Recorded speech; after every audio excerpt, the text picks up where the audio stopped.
now we should be good to go. And when we are, let's get down and dirty. My phone's going off. Receiving my content. People are going to see me in a minute. Alright, we're apparently live, but apparently we've been live for about 20 minutes, 20 seconds. I mean, I'm dumb. So, anyways, what the hell is going on right now? Why are you doing this? What are you doing, you dumb Canadian bastard? This is an attempt to do something outside of TEW that doesn't require me putting in any real effort. It's a stretch, I know. Just to let you guys know, stream's not frozen. That's all you're supposed to see. The thumbnail. Let's talk about the Royal Rumble. Alright, I'm gonna partially run down the card here, and we're gonna discuss the feelings. Because the feelings are important, guys. If we don't discuss our feelings, they get bottled up and trapped, and then people die. It's a true fact. Look it up. I'm attempting to actually find what the hell... There we are. Shows. You guys can't see what I'm doing right now, so it makes no real sense for me to talk about what I'm doing. Just making sure you guys still see... Yeah, you guys still see everything well and aware, which is excellent. So,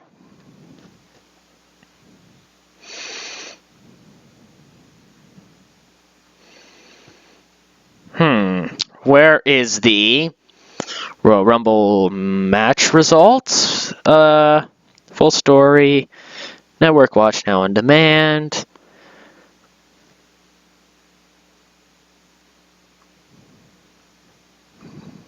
Okay, here we are. I guess we're just gonna go from top to bottom. Alright, so, Intercontinental Championship on the line. We have the Lunatic Fringe, the Insane One, the Psychotic, Dean Ambrose, taking on, I don't have a nickname, Kevin Owens. The Canadian, I was gonna say Crippler, but that implies something. So more or less, Jesus. This is a lot harder than I thought it would be to critique a pay-per-view. This match was really what I thought it would be. Two guys who are, well, at least one of them, who is notorious on the indies for his pain management skills. Ambrose, CZW, John Moxley. You know what I'm talking about. If you don't, go look it up. Because, well, actually, probably don't look it up, because that shit's crazy. And Kevin Owens, who, of course, has proved he can go. Really, the big takeaway from this match is, well, Ambrose won. The real takeaway from it is that the feud's over, and Kevin Owens is a lethal monster, I guess. I don't know what the hell you want to call him. He's a lethal monster, but he's not as insane as Dean Ambrose. That's weird. If you guys can hear an echo, let me know. The one person watching. The match, obviously, well, what it felt like was an attempt to be like, oh, by the way, here's the Intercontinental title that didn't do anything last year, but we have it, and it was like the second best title ever. Even when it was like the World Heavyweight title, when we had the two major titles, it was still pretty much like on the level. Because back when they had the two, I always supposed it went WWE, World Heavyweight, IC, US at the bottom, because the US title is terrible.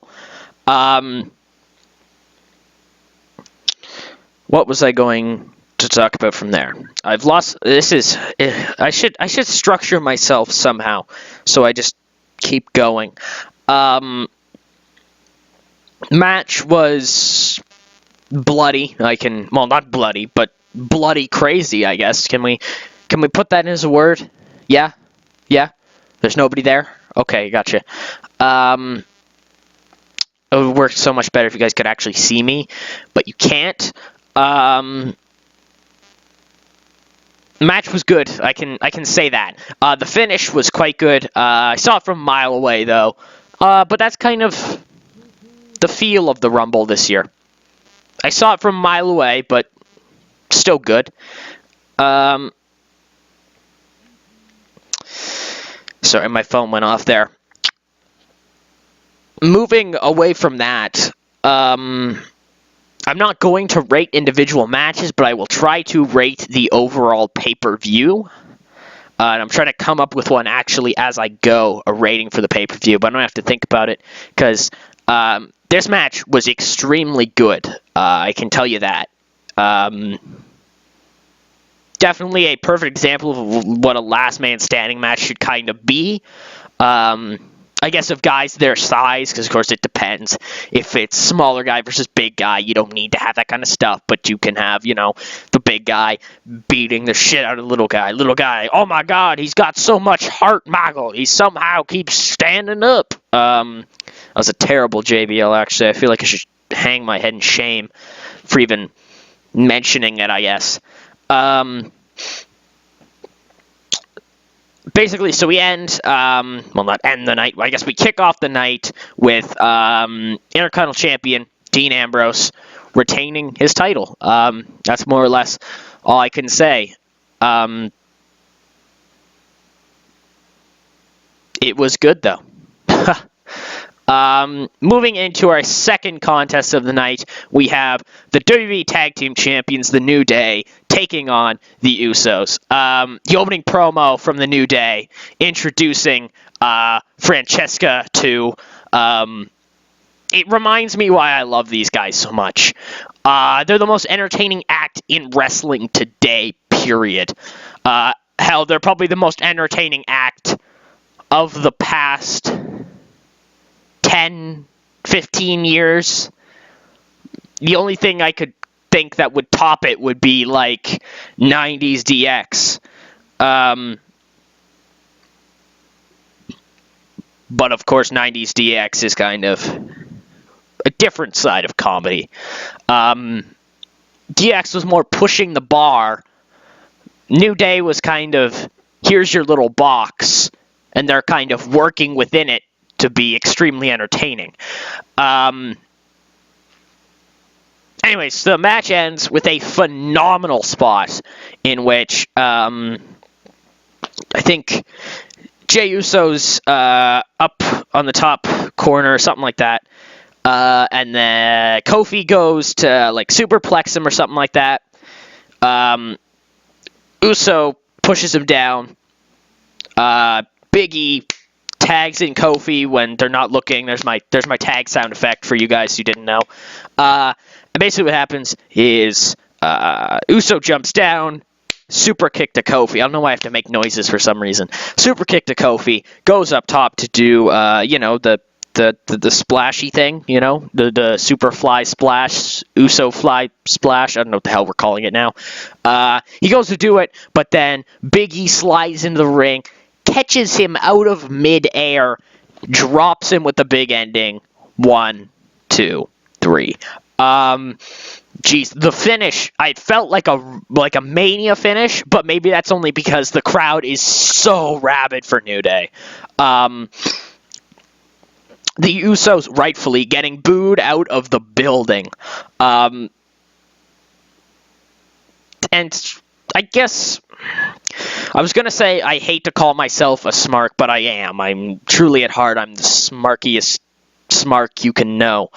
I have very set views on wrestling, indie guys versus other guys, entertaining guys, heels versus faces, etc. Even then, I don't know. I side with... Never mind. I'm getting off track. the Usos have no personality. And I think that's why, hopefully, but of course they won't because, I don't know, every other place is bloody insane. Hopefully, like I said, which won't happen, what the hell, I just went in a circle. Damn it, Tucker. What the hell am I trying to say? In theory, the Usos should be booed violently. Well, at least when they're against the New Day. They have no character. They're bland. All they do is just shout their last names, and it's like, you think you're so clever. I could literally like walk down the street and be like, Davidson! Davidson! And I would get the exact same pop.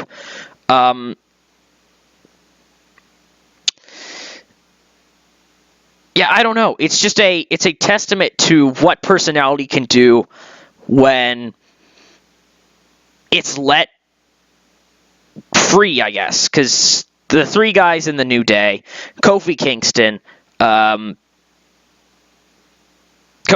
Xavier Woods, Biggie Langston.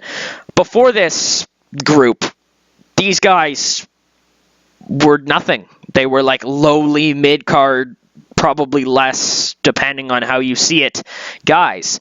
And really, the New Day gave them an opportunity to express themselves. That sounds weird, but you know what I mean. It gave them character, finally. It gave them, I guess, a reason to still be there. Because most of the times, that's literally what I wondered. I was like, Kofi, why are you still here, buddy? You're gonna just go home, okay? Because you're terrible and you make no sense half the time. What were they all doing? I'll just make like a little thing here. What were they doing before the New Day? Xavier Woods was struggling to find a personality. Big E was just that big bloke who was with Ziggler for like the longest time. And Kofi was being, Jamaican, boom, boom, haha, even though I'm not Jamaican. This isn't even Jamaican accent either. Basically, the three guys were in a rut, and they brought themselves together and become the most entertaining act on TV. And I think I'm going to find a reason to talk about this, I promise. I'm not just crazy. And I think it's a testament to you have to let people do things on their own. And that's one of the hardest things I think Vince will ever do, maybe even ever not do, because he's Vince McMahon, and he's rawr, I'm the big bad Vince man, and what I say goes, because that's what Vince McMahon says, right? I'm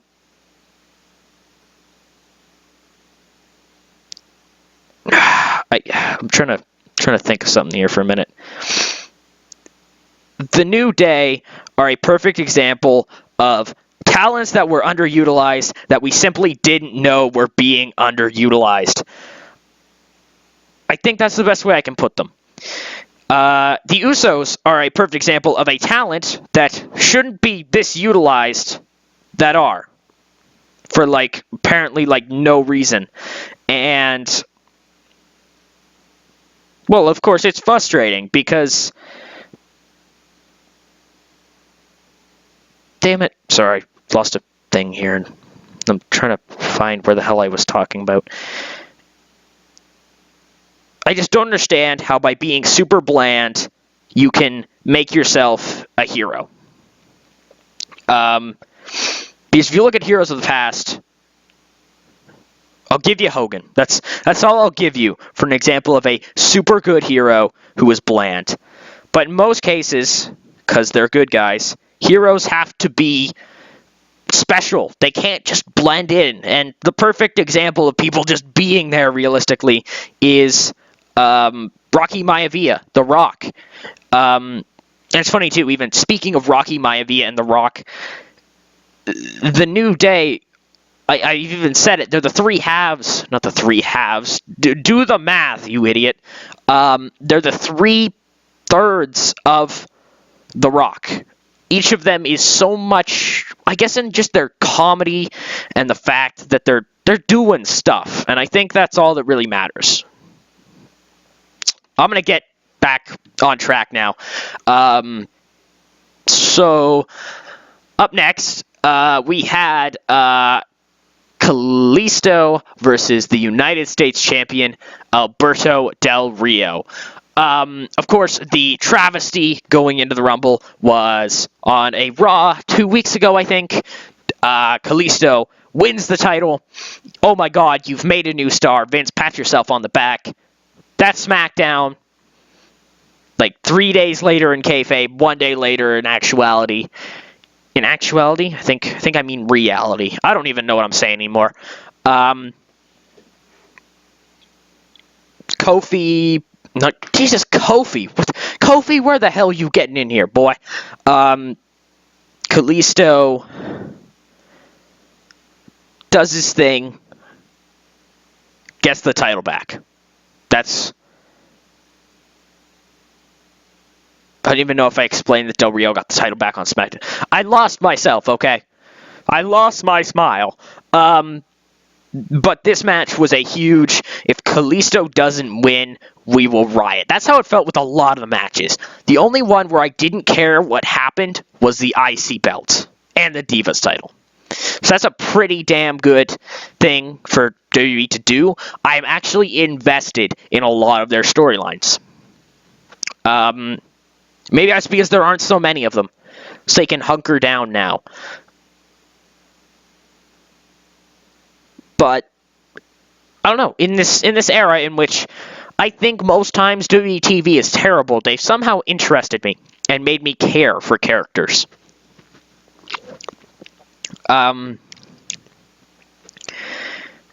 Kalisto wins the match, just with the Salida del Sol.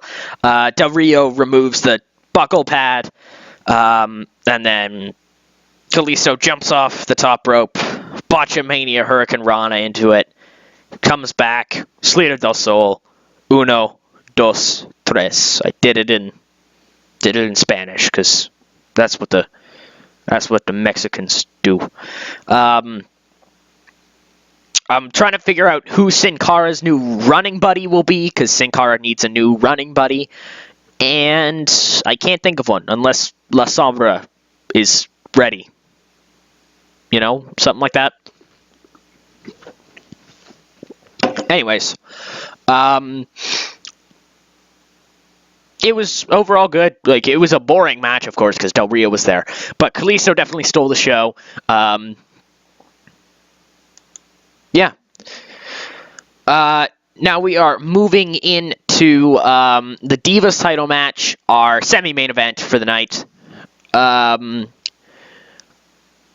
So, Charlotte defeats and retains against Becky Lynch. We have that weird little angle where, like, Ric Flair makes out with Becky, and it's all like, what the hell? Hashtag rapey Rick. Get it trending.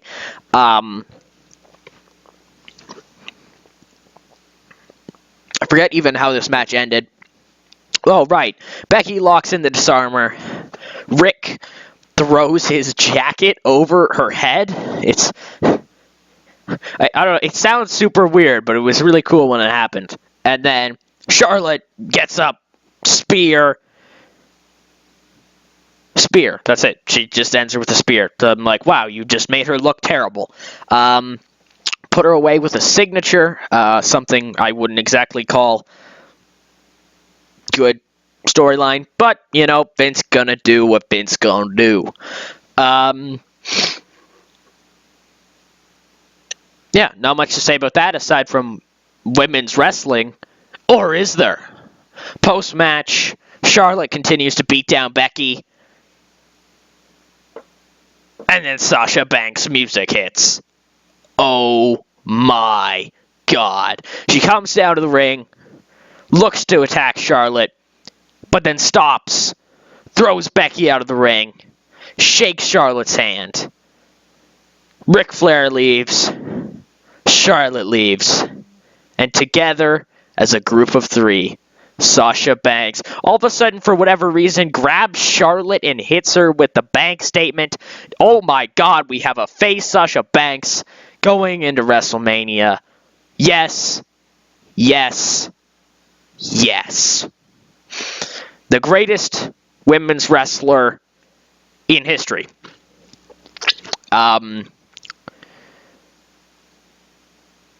I was actually really shocked because I heard a thing which said Sasha was injured, and then she just showed up. And that was a captivating part. We're not going to get to the Raw pre-show portion because I don't think it's needed. I think I'll just do pay-per-view type stuff, because I think that works the best. Finally, with the Royal Rumble match, and thank you, WWE.com, because it has a full-out list of people coming in, what happens. It works. I can literally break down this Rumble piece by piece. So, of course, coming in number one. Oh, I thought it was. Or not. Yeah, it is. Okay. Number one, of course, Roman Reigns. Coming out. He's got to defend his title from number one position. This is going to be hell for him. So there I am, anticipating number two. I'm ready. I'm excited. And all I hear is fucking Rusev. Rusev, blah, blah, blah, comes down to the ring. They have, 2 minutes of fighting, and then Roman just throws him out. And then number three. Number three actually wasn't that eventful. Number three was the phenomenal AJ Lee. Just kidding, Styles. Wow. He's here. That's all I can say. AJ is here. He's in the WWE. I saw him with my own eyes, and I nearly soiled myself.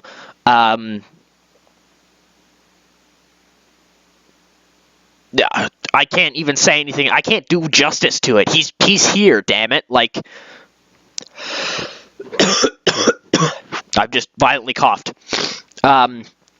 Number four, we have Tyler Breeze, who just gets murdered, basically, by AJ. Not eliminated, just murdered. Then Axel comes out, fifth. Social outcast into all four guys, try to beat up AJ when he takes control, and then AJ just kind of batters them all. Then we have Jericho coming in sixth. And then seventh, we have Kane, followed by Goldust, Ryback, Kofi, and Titus. And these guys kind of just all stick together for the longest time. And then we finally have Titus eliminate Goldust. This entire time, Titus was just throwing a fit, which made me freak out because Titus O'Neil is being pushed, everyone. R-Truth comes in, does his comedy spot of the match, grabs a ladder, brings it into the ring, starts climbing up. It was pretty funny because everybody just kind of stops. And then Truth gets up there, looks up, looks down, looks around, and then says, "Who moved the briefcase?" And then Kane just tosses him. They're just Kane just kind of tosses him, and there's your elimination there. Surprisingly funny of a spot, I'll tell you that much. Of course, we have Kofi Kingston's I almost get eliminated, just kidding, spot of the match, where Kofi gets thrown over by Kane, but then he ends up on Big E's shoulders, and they basically run around the ring. All of a sudden, Vince comes to ringside, the League of Nations. They drag him under the bottom rope. He's not eliminated. They basically beat the shit out of him. We have Rusev splash Reigns through the announcer's table, which was amazing looking. Awesome. I got a cough, 1 sec. Of course, they stretchered Reigns out, which very first thing made me think, oh god, he'll come back after somebody has won, or thought they've won, and then he'll just throw them over. Roman Reigns has somehow found a way to retain. Kofi Kingston then got thrown off Big E's shoulders, blah, blah, blah. It doesn't even say who eliminated him here, which is weird. Okay, so then we have another influx of superstars. Harper, Stardust, Show, and Neville enter. Big Show then eliminates O'Neal and Ryback, two other big guys. It doesn't even tell you when Ryback gets in here. Sorry. Then Braun Strowman comes in, number 17. Excuse me, I got a cough again. What the hell is this? God damn. We have Strowman throw out Kane, and then him and Big Show stood over each other. And then he locks in his choke on Big Show and throws him out. Owens comes out at 17, feeling the effects from Last Man Standing match, limping and whatnot. He immediately goes after AJ. And sends him out. Damn, it was pretty crappy, but I knew he'd be eliminated eventually, and I was happy it wasn't by somebody like Ryback or Shitus. Ambrose comes in. He's hurt as well. They brawl pretty much. Owens somehow survives. And then Sami Zayn comes out at number 20. They throw each other around, and then Sami Zayn does the unthinkable and eliminates Owens, getting some vengeance, I think that means possible call-up for Sami. But it was good to note that it looks like we are position for an Owens-Styles feud going into Mania. At number 21, Eric Rowan enters. 3 of the Wyatts are in the ring. The trio basically murder people. They eliminate Neville, Stardust. Mark Henry comes in at number 24, but is immediately dismissed by the Wyatts. Sami Zayn tried his best to overcome him too, but he was gone also. Basically, Bray Wyatt looks like a genius. And then Brock happens. Brock basically just tosses him around, eliminates Rowan, eliminates Harper, Swagger, and Strowman. At the exact same time, The Miz shows up and sits around on the announce table and talks for a little bit before going in, which is quite an amazing move. It was really cool to see The Miz on the mic. So then at number 27, Bray comes out. Bray, his family's gone, one-on-one. It looked like, oh shit, Brock's going to get him. Brock is just going to get retribution. And then all of a sudden, Strowman, Rowan, and Harper storm the ring. And Brock somehow fights them off, and then goes to give Bray an F5, and then they just get right back up and hammer him. Bray hits Lesnar with Sister Abigail before they throw Brock over, which I think is kind of bullshit. Can you be eliminated by 3 people that are already eliminated? I think not. Sheamus at number 29 comes out. Oh shit, I missed some stuff. Then in the ring at this point, we have Wyatt, Jericho, Ambrose, and Del Rio. Miz being on commentary. Reigns, who had been officially eliminated. And then Ziggler comes out at number 28, which finally drew Miz in there. He hits a skull-crushing finale on him. And then Sheamus comes out at number 29. He starts coming out, and all of a sudden Roman comes out. And I'm like, oh, yay, thank God. He isn't going to come out last then and ruin this for me. So basically, he hits the ring, throws out Miz and Del Rio, and then Bray Wyatt immediately takes him down. We're waiting number 30, and it's time to play the game. Triple H is number 30, the return, like 1 month in the making-ish.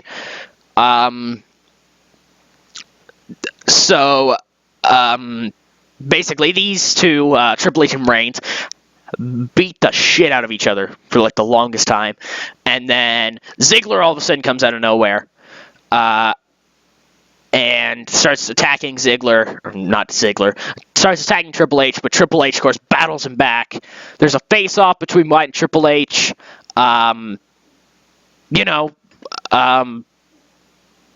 Basically, Triple H, my dogs are barking, points at Roman. I'm going to try to wrap this up, and says, him, we're going to get him. And then Bray just hammers him, almost hits a Super Abigail. What the fuck is a Super Abigail? Sheamus runs in then, hits a bro kick. Then the two of them throw over Wyatt, while Ambrose eliminates Jericho. Jericho, as to note here, made, what the hell does that say? Oh, made his mark, lasting 50 minutes, which is quite impressive. Reigns, Triple H, Sheamus, and Ambrose are your final four. Reigns threw out Sheamus, and then just right after that, Triple H throws over Roman. Final two. Lunatic Fringe, the game.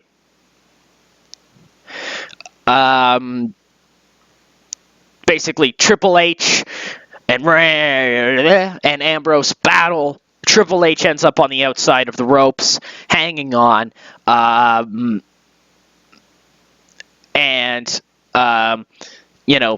Ambrose looks like just clothesline him over. Triple H moves, knees him in the face, throws him over, and Triple H is your champion. This was an extremely good Rumble, one of the best ones in a long time. It was very nice to see they trusted Ambrose enough to be runner-up. Ada, you've come at like the worst time. I'm just wrapping up, literally. You can see the whole thing, though, on replay, I guess. It's not even that long. It's like 32 minutes, which is interesting. Now all you guys are showing up. Okay.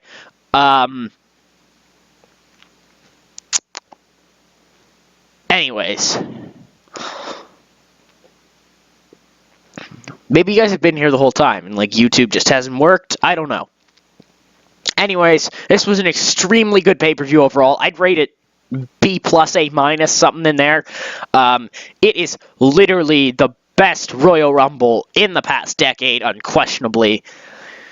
And I'd like to thank you guys so much for watching. I hope you guys enjoyed. If you haven't seen the Rumble, go see it now. What are you waiting for? This is Silly Tuck saying I have to go play Terraria with some idiots.